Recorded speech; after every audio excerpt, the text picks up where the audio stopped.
today is Monday na. Ganun pa rin ang biyahe natin. Papunta pa rin tayo ng Edmonton. So umalis tayo kaninang umaga. Umaga pa rin naman. Umalis tayo kanina ay 4 AM. So ang oras natin ngayon ay 5:43 AM na dito sa Alberta. Dito sa Manitoba. So ang weather ngayon guys ay positive 15, tapos foggy, kaya malapit ang winter. Ang bilis ng panahon. July pa lang ngayon, July 28.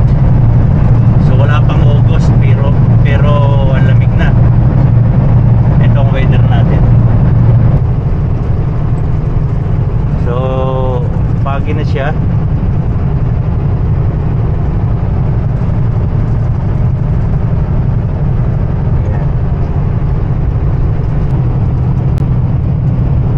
Dito guys, kahit motor may trailer. Ano yung motor na yan?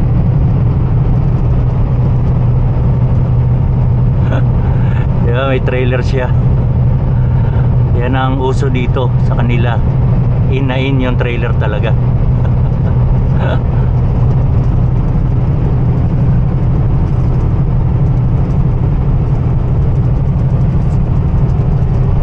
Three wheels yung big bike niya, tapos may trailer rin. Cute din ang trailer oh.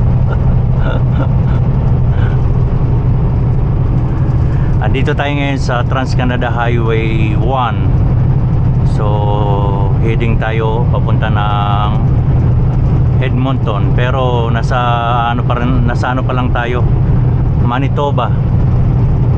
Ayan, Brandon 23 km, Regina 392. So nandito pa lang tayo, malayo-layo pa.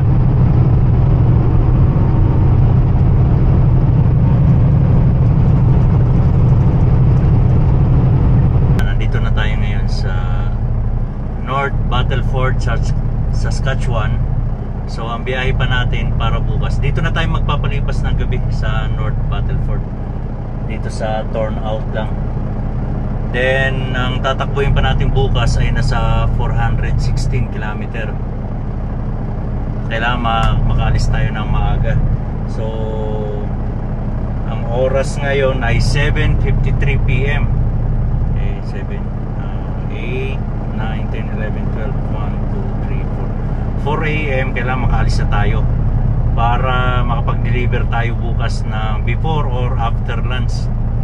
So 4, 5, 6, 7, 8, 9, 10. Tatakbuhin natin ng 5 hours to 6 hours.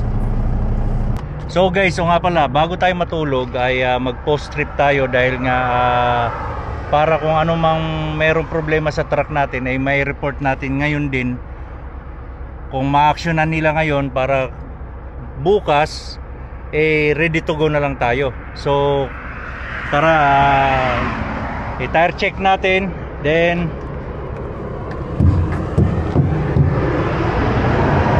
make sure double check na yung stud natin ay walang nagbago, stud bolt. Then ito lagi kong pinapaalala, itong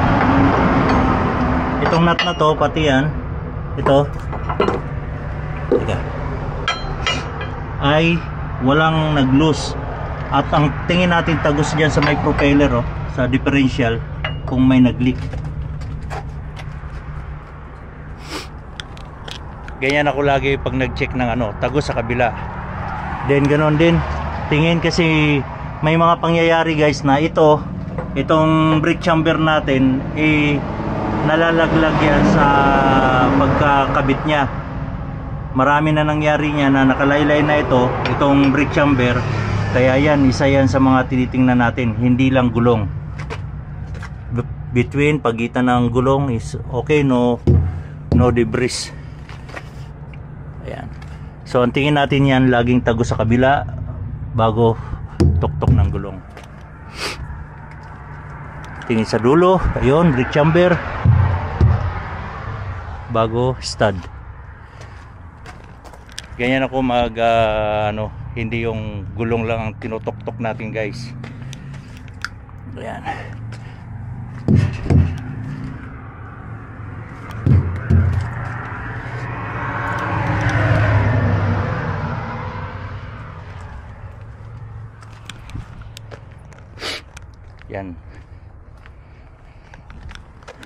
Pero mo, ganyan yung trend dati, oh. Kung makikita nyo, yung trend.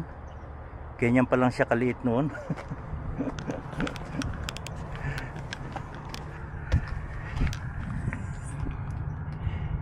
Ayan, brake chamber, slack adjuster. Marami nang nangyari dito sa atin, sa mga kasamahan na lumaylay na yung brake chamber. So buti nagche-check sila dahil yan hindi naman natin nababantayan habang nagmamaneho tayo. So makikita lang natin yan pag naglo-load check tayo or circle check. So kailangan talaga hindi lang gulong ang tutok-tukin natin or i-check natin, pati yung under chassis natin, yung mga brake chamber. Kasi guys, hindi lang isa, dalawa, tatlo ang kasamahan natin na nalaylayan. Hindi rin kahit ilang beses pinagawa, ngayon nalaglagan na naman.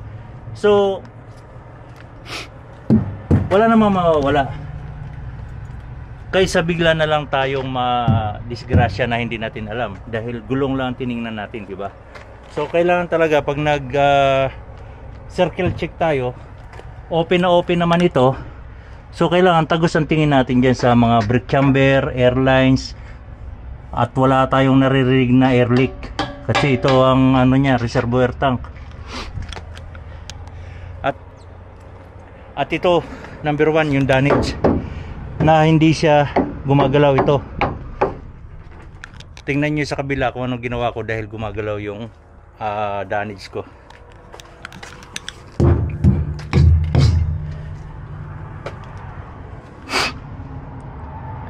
Everything okay naman.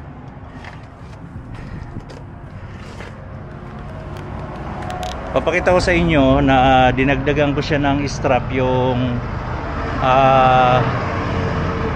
bank ng damage ko kasi lumuluwag yung or nauhugot yung mga damage.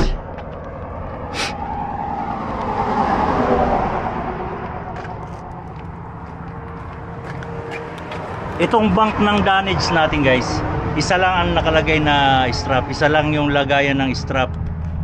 Mostly dalawa strap ang nakalagay, pero ito nasa gitna lang, isang piraso. Nauhugot itong damage natin. Ayos, ang ingay ng ano niya, oh, exhaust. Ito gumagalaw tong sa gitna, yung sandwich niya gumagalaw, kumbaga nauhugot, kaya dinagdagan ko siya ng portable strap. Ayan. Ayan, matigas yan, oh. Yan, kaya siguraduhin nyo lang na kung hindi nyo mahigpitan dahil alanganin kasi ito, tumatama winch bar dito sa chassis. Kaya hindi gaano nahigpitan ito. Ito naman sa akin, nahigpitan ko. Ang problema, isa lang yung strap nya. Kaya dinagdagan ko na lang siya ng portable strap para safe tayo, di ba? So yun lang guys ang may share ko sa ngayon. Basta wag lang natin katatamaran yung pag circle check dahil nasa atin din nakasalalay ang seguridad natin or safety natin. Okay? So yun lang, ingat-ingat at tabong pogi lang. Good morning everyone. Today is Tuesday na. So July ngayon, July 29. So on the way na tayo ngayon guys, papunta na ang Edmonton. At hahabulin natin ngayong araw na to na may deliver itong load. Siguro darating tayo sa Big West, Atchison around 9 AM. So inaano ko na makadeliver tayo ngayong maga. Siyempre magtatanggal pa tayo ng tarp para makapag-pick up pa tayo.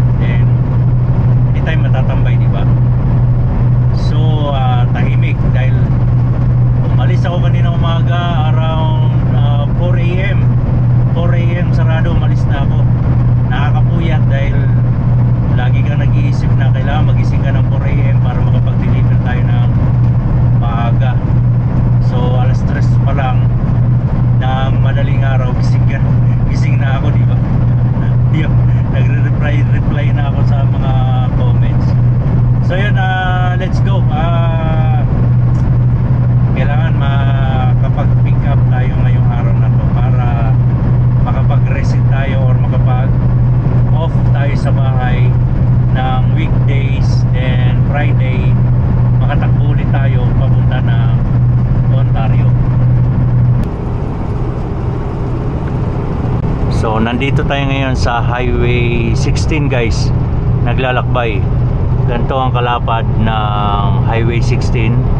Divided siya, malapad. Pwede pa nga sana dapat to palakihin pa eh. Kaso lang sinadya talaga na mayroong ganyan, mayroong meridian, tapos ditch. Nilagyan talaga ng ditch sa kalsada, sa highway, kasi nga may winter dito para yung mga nadudulas hindi tatawid dito sa kabilang lane. So may stuck lang sila dyan sa gitna ng meridian lane or ditch. Ganon din dito, yung bakod may clearance sa highway malayo para yung hindi naman inaasahan, pero prepare ba in case na may madulas, sa ditch lang mapupunta, hindi mababangga. As in buo pa rin yung sasakyan, napunta lang sa gilid. Kaya malinis yung gilid niyan, walang mga bato-bato. Ganon din dito sa gitna. Sa gitna medyo pinalalim ng konti para hindi tumawid dito sa way natin yung mga nadudulas na kotse, truck, ganon. Pero wag naman sana. Kaya pagdating ng winter, ingat-ingat tayo guys. So ang weather natin kanina umaga ay positive 10 na, malamig na. Ngayon nga positive 30, no? Malamig na ang panahon. Kaya mabilis yung winter. Meron nga akong post na nakarang 2 years o 3 years ago na yung July ay may snow na. I-reviewin ko ngayon sa Facebook kasi before and after eh. Before July may snow na, then July ngayon wala pang snow. Re-reviewin ko yun. So meron na lang tayong 15 kilometer para makarating tayo sa Big West, Atchison. Itong bayan na to 100 km per hour ang speed limit nila dito. Pero takbong pogi lang tayo. Hindi naman tayo gaano nagmamadali. Kasi napaka-busy itong kalsada na to. Itong Calgary parang ano na rin to eh.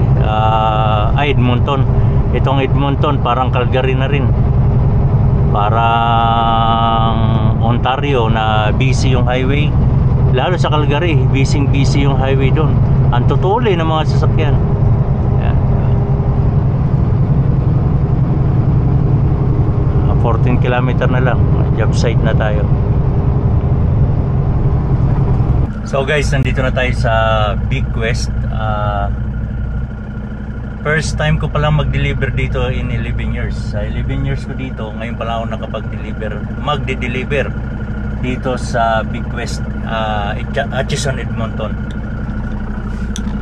So nandito tayo ngayon. Puro wide load nandoon, oversized load.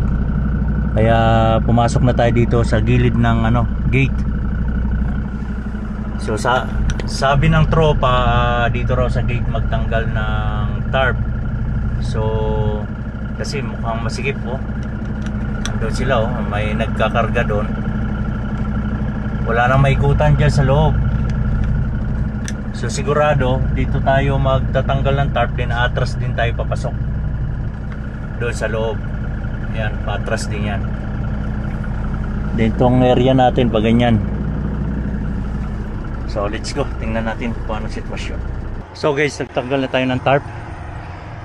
Dito natin i-untarp dito sa may gate. So ipapakita ko lang sa inyo kung paano ang proper na pagtiklop ng tarp. So inumpisahan ko na ngayon. Papakita ko sa inyo ito sa pangalawang tarp natin. Hilahin muna natin. Hindi, papakita ko sa inyo pag nakalatag na siya.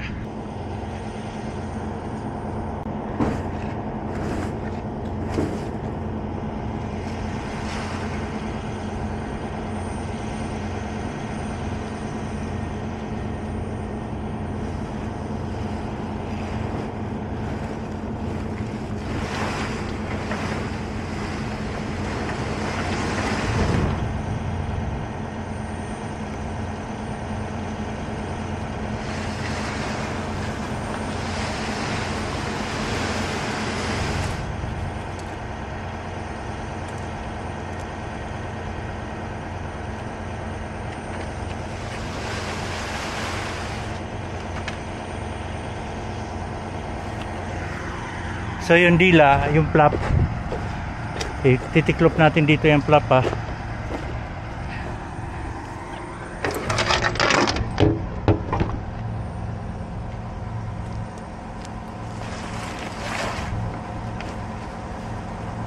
Ito yung flap, dila.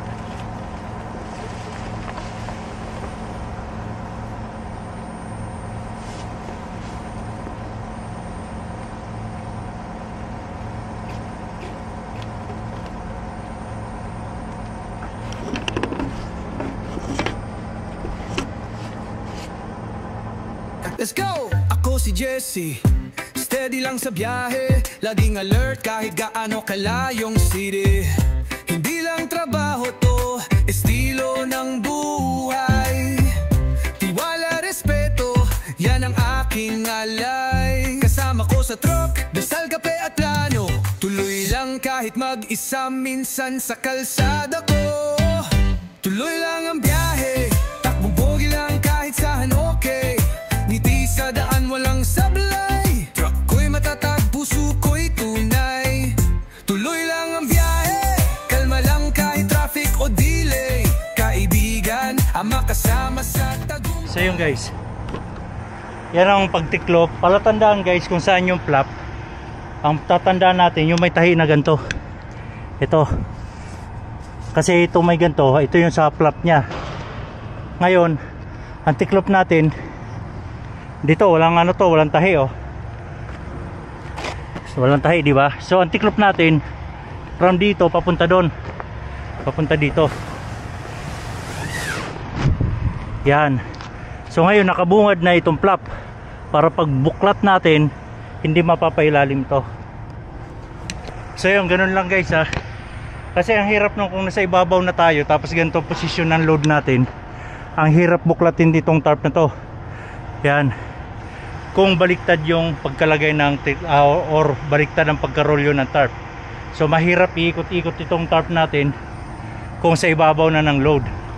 Kaya yan ang ginagawa ko, talagang tinuturo ko sa inyo or binibigyan ko kayo ng idea para hindi tayo maabala at malayo tayo sa aksidente na mahulog sa ibabaw. So tulad yan, hindi ganyan. Tulad yan, load natin hindi pantay-pantay, di ba? So napakahirap iikot-ikot itong tarp doon sa ibabaw. So yun lang guys, sana meron tayong nakuha kahit konting idea. Yan lang muna masishare natin sa ngayon. At ingat-ingat, takbong pogi lang.